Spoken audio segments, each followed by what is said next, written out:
The one question people ask me everywhere I go is, what is the secret of the grace of God upon your life? I have thought about it sincerely so that I will give an honest answer. I used to think it was my fasting. Now I know it is not. Make no mistakes about it. This is a man who fasts. I used to think it was my prayer. Now I know it's not about it. Nobody prayed more than the scribes and the Pharisees. I used to think it was the dexterity of my word study. Do you have the Pentateuch of heart? This was a man who had all. He fasted, he prayed as much as the law gave, and he was a man who was intellectually sound. Yet he came to Jesus and said, I'm not seeing this work. And Jesus said, there is something. We need to go beyond the gates of your fasting, beyond the gates of praying, as important as that is, and get to your heart. The greatest secret of doing business with God is a heart that is broken, a heart that is surrendered, a life that is completely dead. Write it down. I give you a guarantee. Show me a man and you will find who has fasted without power.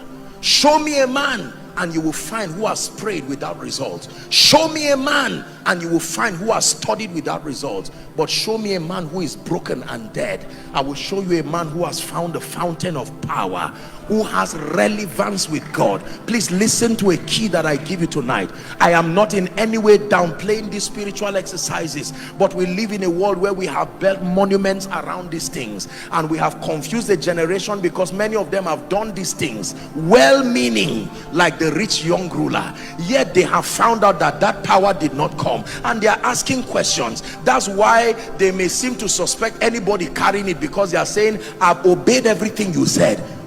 You can fast from a standpoint of lust and pride. You can fast from a standpoint of self-aggrandizement. You can pray. Go and read about the prayer life of two people in the Bible. One who was a prayer warrior but in pride, full of himself. The content of his prayer was the glorification of self. Even though it was not the issue of prayerlessness, it was that your heart condition vetoes any and every spiritual activity. Your fasting only gains potency when it's connected to a heart that is truly dead to self, only to live to reveal Christ. Your prayer only becomes potent when it is coming from a heart that is truly surrendered.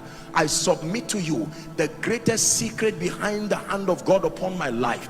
I have seen people who have fasted more than me, who have prayed more than me. The highest I've seen in my life, I've shared it here, I think, was a gentleman who fasted for 400 days, 6 to 6. I wrapped up the last day with him, and after those days he was still looking for power.